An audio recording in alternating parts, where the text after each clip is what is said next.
and then we protect the economy going forward in the medium and long term, or then we become laissez-faire and we have a price to pay dearly in the medium and long term, economically speaking.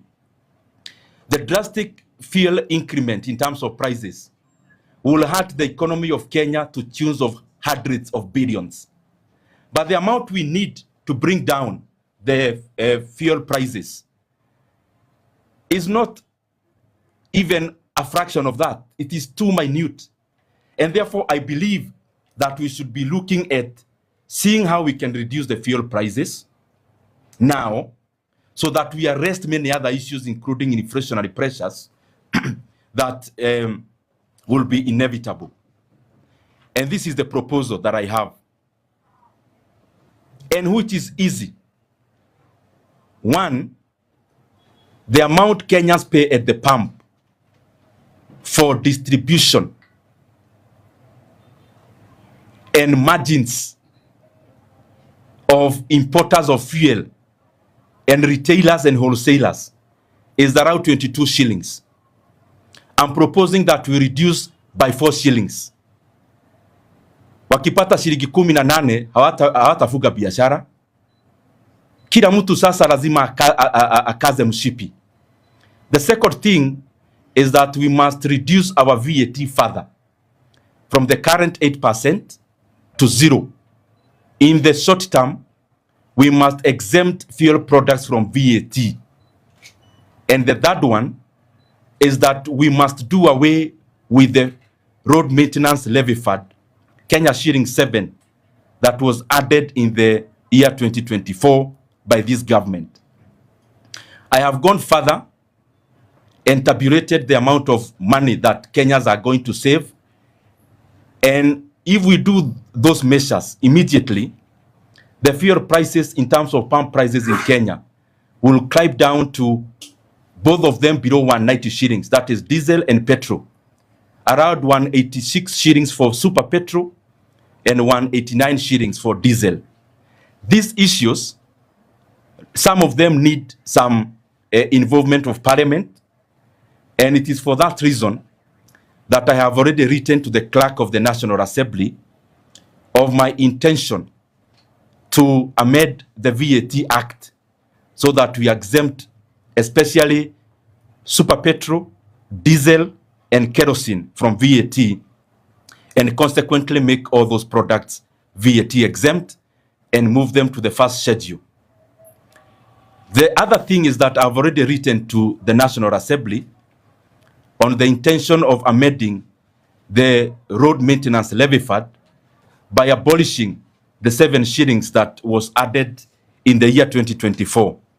Again, as I said before, this will give reprieve to Kenyans that the current diesel and super petrol prices should come down to around to below 190 for a liter of either.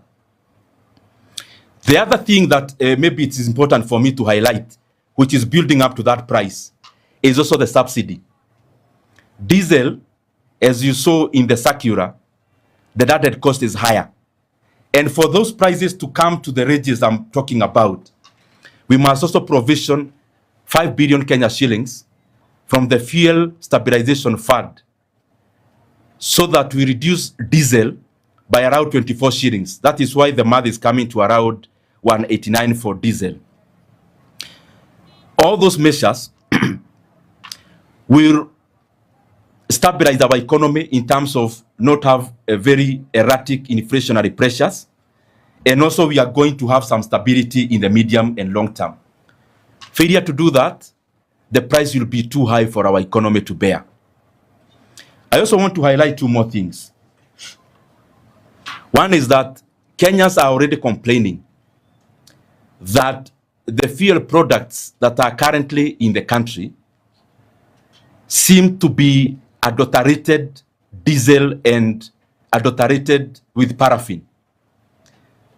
Even when I sent this communication, I have received a lot of communication from Kenyans,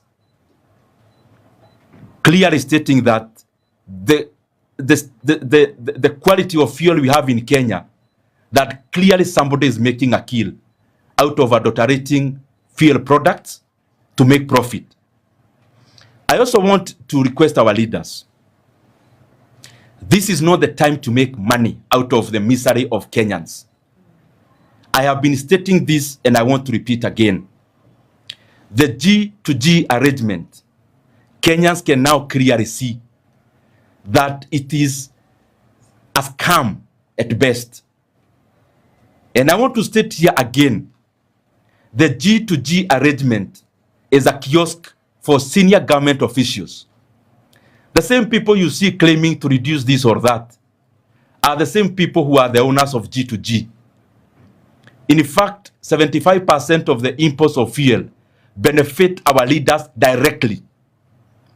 I'm requesting our leaders, now it is time to tame your greed. Kenyans cannot accommodate global supply shocks and also accommodate your greed at the same time. One has to give way for the other. And you must give way. The greed of the G2G cabal must come to an end now, because Kenyans can now see that fuel in terms of global prices was lower in 2022, yet Kenyans were paying cheaper at the pump. And there was no G2G then. Now when there is G2G, which supposedly we are lied to that it has any benefit to Kenyans. When we have G2G, when we have cheaper global oil prices than 2022, prices in Kenya are unprecedented. Finally, I want to request my brothers and sisters from the media, do your analysis on the regional oil prices.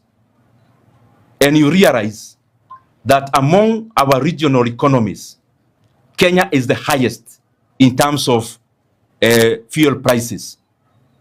Uganda, that uses our port, is selling both super petrol and diesel cheaper than Kenya now.